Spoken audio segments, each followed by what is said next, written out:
Happy weekend, my people. How has been the weekend? Mine has been fantastic and very interesting because I'm also doing this video at the moment. I just want to talk to you today about what you need to achieve before you get married. I see a lot of young people rushing into marriage these days without adequate preparation, and when couples are not adequately prepared, they are heading for a divorce in waiting. Actually, no amount of preparation can make you come out successfully without the help of God.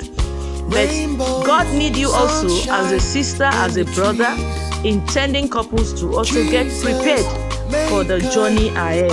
And as you follow me in today's talk, just don't forget to subscribe to my YouTube channel, Funmi Jnet on YouTube.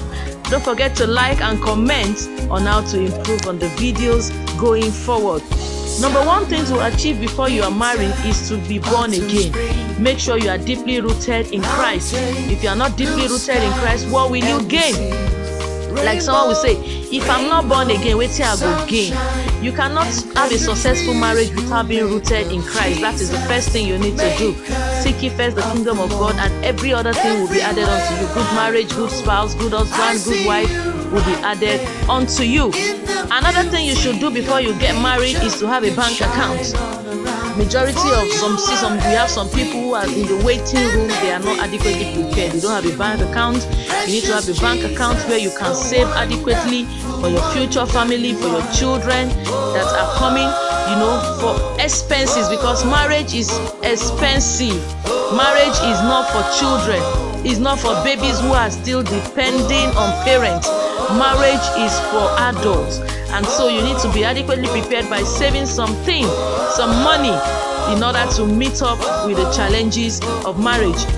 Another thing you should do before you get married is to have a stable source of income.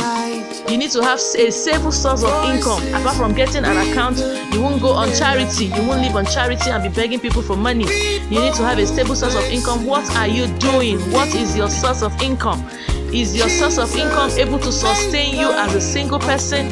Then you need to buckle up if it is not going to be enough to sustain two persons. You need to have a good job, a stable job. If it is handwork you're learning, you need to have it, know your work and be stable, be consistent in what you're doing, and let money be flowing in left, right, and center.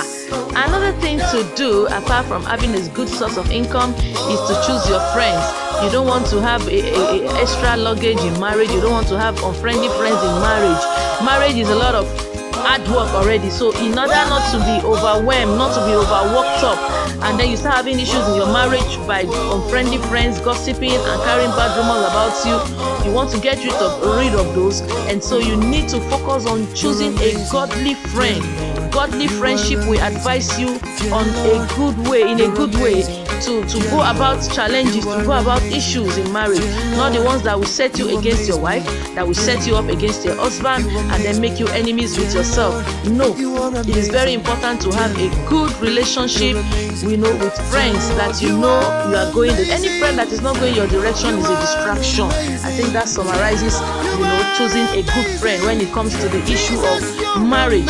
Another thing you need to do in order to have before you get married, another thing you need to achieve before you get married is to be emotionally stable.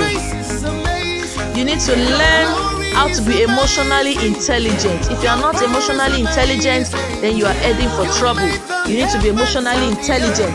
You need to learn how to control your anger, control your temperament. If we say, okay, temperament is this, temperament is that, we have the sanguine, the choleric, the melancholy, and the phlegmatic. You need to also learn to control yourself. A godly temperament is what you need for a successful marriage. You need to understand your passion. What are you passionate about? Marriage is an empty can. It is you that when you get into marriage, you now start feeling it with what you come into it with. You can't go into marriage empty. You will end up being frustrated. So what are you passionate about? What is your passion? What is your purpose? Have you discovered your purpose in life? Acquire some assets for yourself. Have your pot, have your cooking gas, have your washing machine.